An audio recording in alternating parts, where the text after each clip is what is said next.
Hey guys, how y'all doing today? My name is Franchise Fanatic, and welcome back to the channel. And for you guys, this is another LEGO Ninjago video. Today we're tackling Ninjago Season 13 already, Master of the Mountain. Of course, this is the big one with Cole and kind of his mom, and the geckos and the months and all these different things. And I actually have two sets from this season that I got before I watched it. So now I'm looking at them right there. I'm going to be building them for YouTube soon, don't worry.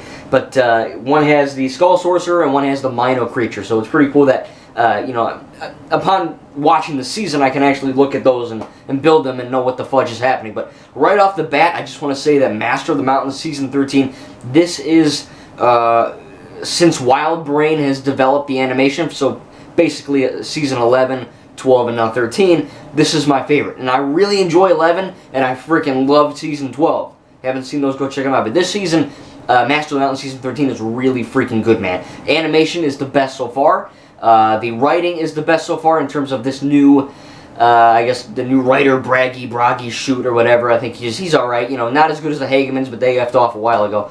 So this Braggy dude, I guess he's in charge. But, you know, as far as negatives, I'm just going to get him out of the way. There's one scene where Princess Vanya is kind of tackling one of those, like, the winged cop dudes, you know, that are flapping their wings and like, oh, King Vangelis doesn't, or Vangelis, they're like, oh, he won't let us fight you, and then they kind of go to attack each other, right? He like swipes the screen with his sword, and then of course the episode ends. And I was watching, I'm like, damn, that was a good ending. You know what? I bet they're gonna have a fight scene, and they don't.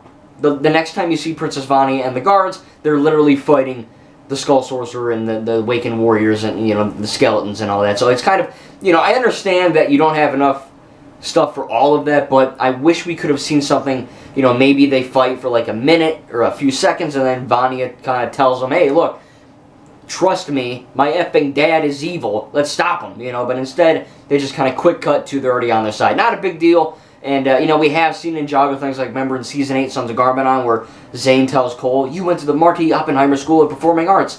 He didn't actually do that. In canon, he didn't go there. Maybe that's in canon, Zane messed up, Nindroids do mess up, who knows, but, you know, it's one of those examples. You'll get some animation errors in like Season 1 and 2 and even 8. So, you know, Ninjago is not a flawless made show, but it's pretty darn close. And I think this season really is the best in terms of all that. Again, small thing with Vanya. And then the other thing, the Geks and the months, the Geckos and the months. I understand what they're doing. They're kind of parodying, you know, like a Dungeons and Dragons, Lord of the Rings, Hobbit, you know, Middle Earth type of vibe. And it's great. You know, the story and the plot, the atmosphere that they built for the season is really freaking good. But when you get to the geckos and the months, the purple and the green guys, again, I understand it. They're kind of like trolls and monsters. You know, it makes sense within the lore and the story that they're telling for the season. But it kind of got annoying after a while. And I get it. They're at war because of the two blades and, you know, all the blades of deliverance and all that stuff. I understand why they're doing it. And, you know, even Kai and Mia, they're like, oh, this is getting old, you know, or even like the Skull Sorcerer, you know, King Vangelis, he has the skull, you know, I think Haradun or something like that, and it's a dope name, but, you know, the Skull Sorcerer will be like, time to die, and he'll be like, time to die, you know, just something like that, and after a while it gets kind of annoying, and even Kai's like, come on, you're getting annoying, shut up, you know, so it's kind of funny that they kind of tackle that. You know, because the writers do understand that, and you know, I do think that when the geckos and the months do bicker a lot, it is actually for the reason it's for, you know, it's for a purpose. It's not just to piss you off and be like, oh look, they're fighting, funny. You know, it makes sense within the lore why is they're fighting. They even say they're simple creatures, and they're basically blaming each other that one of them stole the sword, and that's why they're going off, you know, apeshit on each other. And it's a good story. But those are my negatives. That's really it. The animation is great. The writing is not perfect, but it is a lot better than what we've seen before from Wild Brain. The best yet. I still have to watch Season 14, The Island, and Season 15, Seabound. I don't think Seabound Season 15 is actually airing legally in the United States, so I don't know if I should cover that. You know, the internet has its ways of leaking things. So tell me in the comments if you want to see that. Again, I don't know if the Ninjago community, like me, I don't know if you're going to be pissed off, like, don't cover it, spoilers, or you just don't care anymore. I don't know. I'm going to watch it myself, but if you want me to review 15, tell me in the comments below, because I will, I do read your comments. But the action scenes, man, the freaking action scenes in Master of the Mountain are some of the best action scenes we've seen in all of Ninjago. I think that season 8 through 10 had a really good action. Hands of Time, not my favorite season. The action scenes, effing awesome. Very, very well done. The fight between Wu and Garmadon versus the Time Twins, Chronix and Crux in the old monastery, that flashback scene, that's effing perfect. It's awesome. It's shot well, it's directed well, it's choreographed phenomenally well, and this is the kind of thing that 13 does. Toward the end, there's a specific segment where the ninja and the geckos and the monks and they're all kind of fighting the awakened warriors and the skull sorcerer and all this stuff. It's a big it's a big battle, and I think the reason I kind of harken this back to season 4 Tournament of Elements, the finale of that with the Corridor of Elders, where Lloyd kind of draws the line in the sand, with this green power, and they're kind of hold the line, that kind of thing. That was a good ending, but it didn't have the intensity and the big epic battle scene that it should have. And this really felt, season 13, it felt like watching Lord of the Rings or The Hobbit. Those big epic badass battle scenes you see in those films. This is what they kind of had, and they did a really good job, I think, and they really nailed that sense of action and intensity. You've got stuff going on in the background, and they're not just doing this in the background. They're actually doing things, and it's really cool. Because the skulls, the Awakened Warrior skeletons, because they're skeletons, you just punch them in the head or you stab them or whatever, and they get effed up. But there's a specific thing that I love about the 2 Kingsman films, and I'm assuming it's going to be in the King's Man coming out, whenever the F that comes out, I think in December. But it's called The One Shot, where essentially it's an action scene that looks like it's all done, one continuous motion shot, but in actuality it's really not. They kind of edit that, kind of like the movie 1911, 1912, something like that. That war movie that was one shot. It's a good movie. But there's 2 scenes in there where they're all fighting, and man, it looks badass. It looks insane. The ninja are destroying, the Nia's throwing the spear, and the He-Man looking dude, the Krolgar, whatever, dogs like this when made the law. He's killing the skeletons. It's great, man. The action scenes are phenomenal. The story is also really good. It's very in-depth. I think, if anything, the Wild Brain seasons so far have been really in-depth. They're good stories to get involved in and get behind. They're really well done. And I really love the fact that, the Skull Sorcerer is not King Vangelis. He's not just... When I heard King Vangelis, I'm like, oh, it's clever wordplay because he's jealous.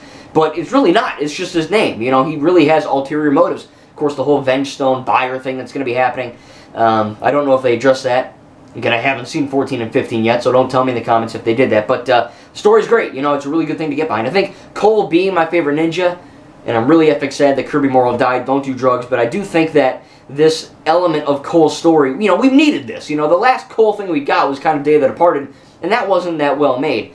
It was alright, but, it's not the high caliber that we expect from Ninjago. And seeing Cole actually get a season where we not only find about himself, we find out about his mother and, the whole geckos and Minnow, whatever the hell they're called, Meko, I forgot the name. But it's a really good story that is really about Cole, and there are literal segments where, you have Kai and the other ninja, Nia, Jay, all that, and Zane off doing their thing with the geckos and the whatever, and the Shrek guys, and then you have Master Wu, Cole, and Vanya, and the lowly and soon to be called the Upply, those 3 guys, and they're good supporting characters. I think the Spider Adam, I think they're good. I was half expecting them, because whenever you watch a Lego thing and you see like 2 or 3 guys, you kind of think they're just it's that stereotype where, like, look at the Skulkins, right, from like the pilot, General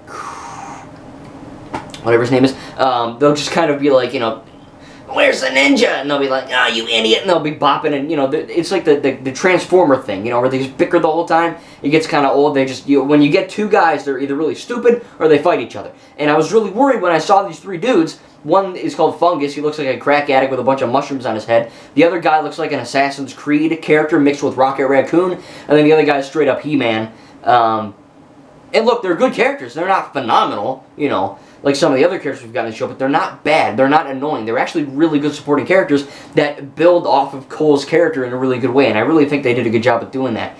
So story's great. Character arcs are great. I think Princess Vanya is cool. I think we finally got a love interest for Cole that isn't Cake, which is nice. But I do think that, going through with this season, they struck a good balance between comedy, action, and intensity.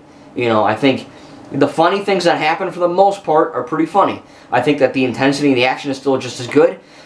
If there's one episode that was kind of I think it was the one where Cole, Zane and Kai try to kind of get the Geckos and the whatever, the Mino, whatever. The Munts. Damn it, I knew that. The Munts. The Geckos and the Munts. I keep wanting to say Mino. To kind of, get together and unite, and they're throwing rocks at him, and Kai's the new senator, and then Nia has to fight this Shrek-looking chick, and she's now the queen, and, that's the most filler, but it's not filler, it feels like it is, but at the end of the day, you're looking at 11-minute format, so by the time Nia fought this, the M-word, the Munts, you're like, oh, shit, it's over. Okay, wow. Checking my invisible watch. I'm like, oh, wow, the episode's over. Wow. And I'm not used to the 11 minutes yet. I'm used to 22 minutes. But, they're not really filler. They're not bad. They're not phenomenal. There are a lot of good episodes, man. The fight scenes between Cole and the Skull Sorcerer, just the lore that they built with this big castle environment and the winged creatures, you get to a point in Ninjago where I'm talking to my buddies and people on Twitter and even you guys on YouTube, and I'm like, when are they going to end it? And I don't want it to end, but I don't want it to get dumb and then end. I want it to end on a high note. And if they keep doing what I think they're doing, they're introducing good elements, good action scenes, good story, good comedy, good action, good intensity, good everything. I think Ninjago's going to keep going. And it's funny, because, people go, oh, Ninjago's a toy commercial. You're just supposed to buy the Lego sets and then watch the... And look, I have Lego sets. You can clearly tell. I got a crap ton of them. And I got a lot there to build, but it's kind of funny for me because I do have Ninjago sets. You'll probably see a few of them behind me. I love the Ninjago sets, but I don't buy every set from the show. Like, those two right there that you'll see them one day from season 13. I got them for like birthday and Christmas, and I'm like, great, cool. They look dope, but what the fudge is going on? So I think that the whole excuse that Ninjago's a commercial to sell the toys, that's not true. And technically it is a Lego show, but it's so well handled. It's been so well handled since 2011. They don't dip in quality that much, Yeah, season 7 and a little bit of the Fire chapter could have been better, but nothing in this franchise is bad. And the fact that season 13 was this... Dude, I literally changed my phone wallpaper, my lock screen, to season 13 poster. I like it that much. It's crazy. It's not as good as 8 through 10. But it's probably, I think season 13 is as good as maybe Skybound season 6, Possession season 5. I really do enjoy them a lot. I think it's a great season. And hopefully 14 is only 4, so it's about 40 minutes total-ish.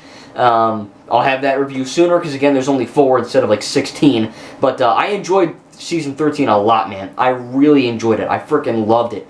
It was everything I wanted it to be and more. Really it was. Nothing got annoying. None of the characters were there for too long. They weren't just dumb to be dumb. Everything had a reason, and it all fit together, no pun intended, really freaking well. So again, tell me what you think about Master of the Mountain Season 13 in the comments below. Again, Cole's my favorite character.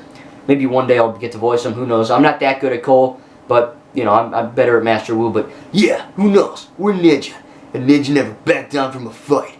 I don't know. Is that good? Tell me in the comments. Anyway, I can't wait to watch season 14 and 15 again. If you don't want me to spoil 15, because I don't think it aired here yet, legally. So again, tell me that as well. I will respond, heart your comment. And hey, if you're first, maybe I'll pin you. Anyway, guys, thank you very much for watching. Ninjago's a great franchise. And this season blew me away even more than 12 did. Thank you, guys, and we'll see you in the next video.